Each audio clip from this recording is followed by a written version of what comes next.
Tol. So mapagpalang araw po sa ating lahat. At mapagpalang hapon po. Patuloy pa rin po kami naghahanap sa aming mga kasama. Kung saan sila, yung sinabi nilang location. Dahil nakontak po namin yung ibang mga kasamahan natin.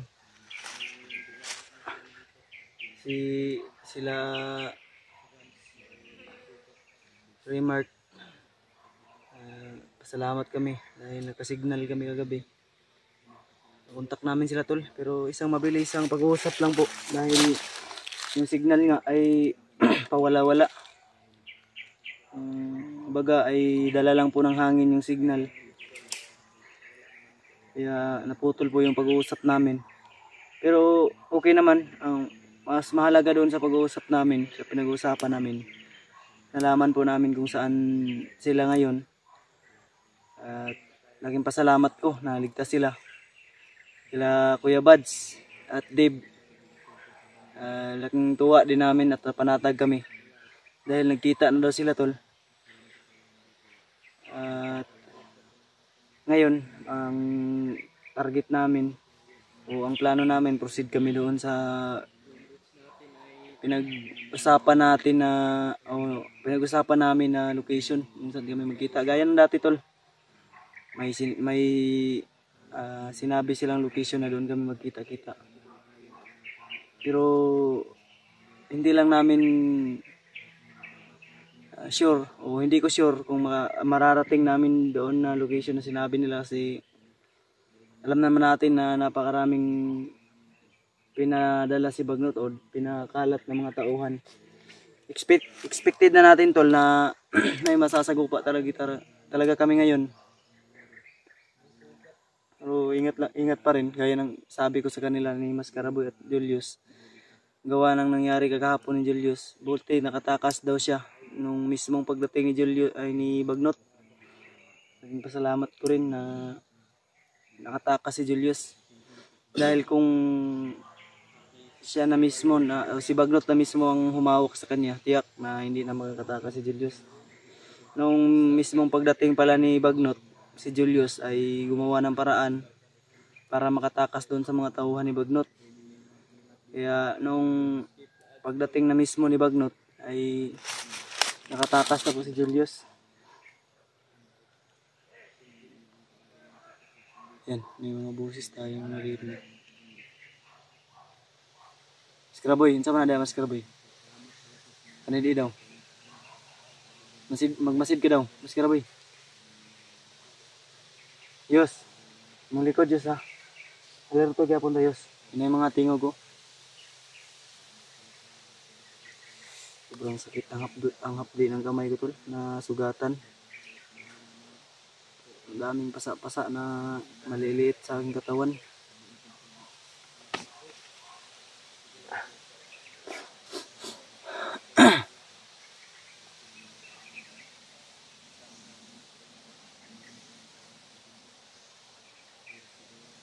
Yung mapapansin natin tol, pagka peaceful ng paligid, may manarinig lang kami ng boses.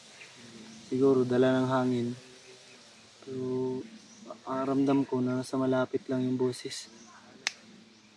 Ang mas mabuti, tara, dili tayo magdugay rin, tara. Baka maabutan pa tayo dito. Tara na, kumilos na kayo dyan. Yun po, siyempre yung kasama natin, si Julius. Yun po sa punong kahoy. Si Mascaraboy, yun doon. Yun.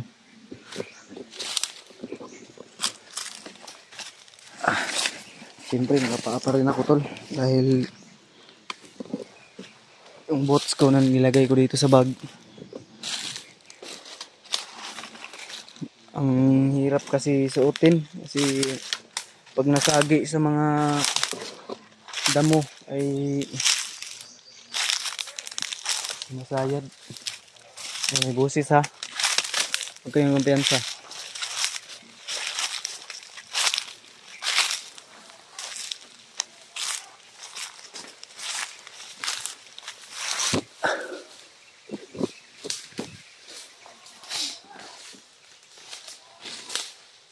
Ano, may busis.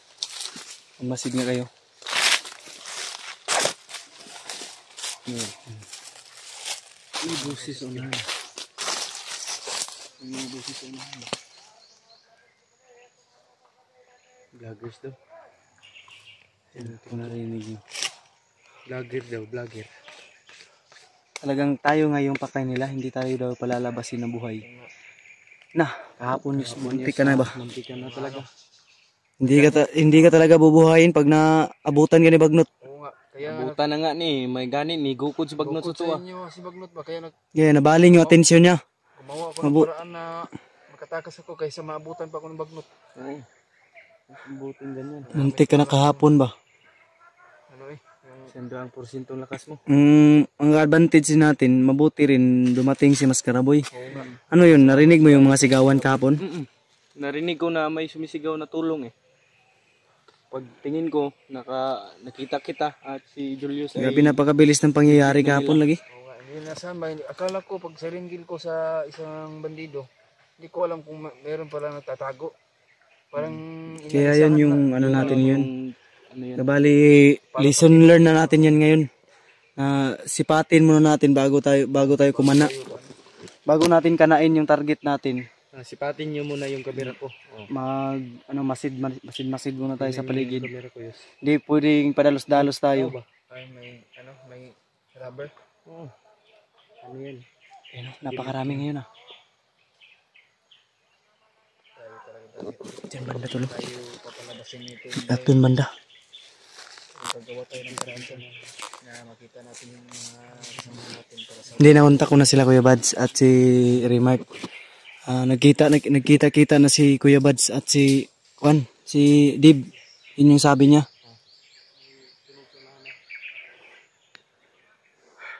Salamat naman kung Kabutihang palad. kung sa gano'n naman nagkita sila.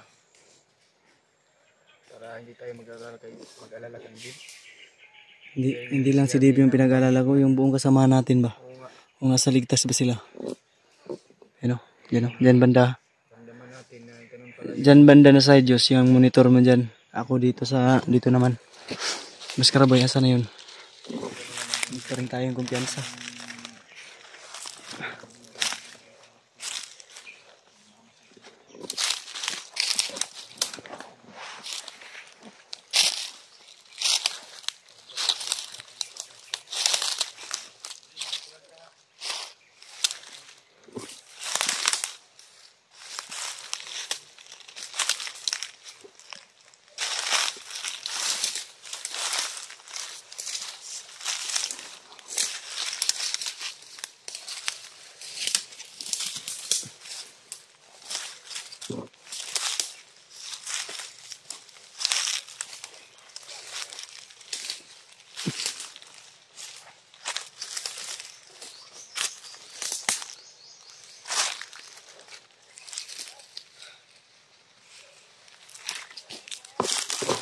Andun.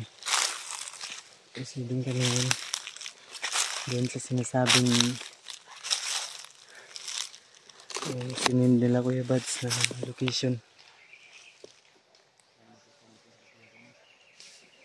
At sana marating din natin doon yung sinend nila na location. Yan tol, yung manarinig na sigawan dyan. Iniwasan namin dyan para mas mapabilis yung pagpunta namin o mas mapabilis yung proceeding namin. Dahil kung daginuton pa nato na diha madugay ta, mas matagalan tayo pag basta Yos, huwag kang maingay Yos. Huwag kang maingay.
Tinignan ko muna tol kung ilan sila.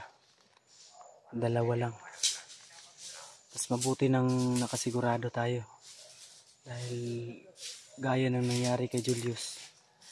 Hindi niya tinignan agad. O hindi niya tinignan muna. May kasama pala yung kinana niya na isang bandido.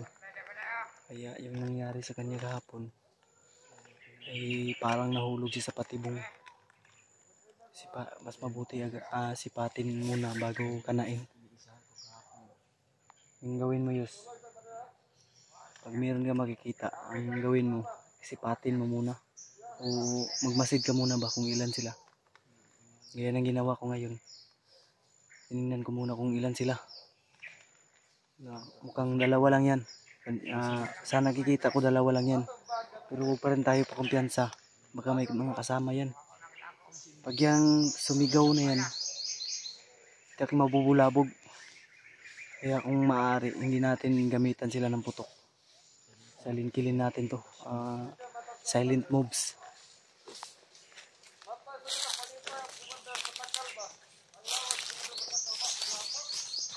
Katawan ni Butakal yung hinahanap ko.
Bilis.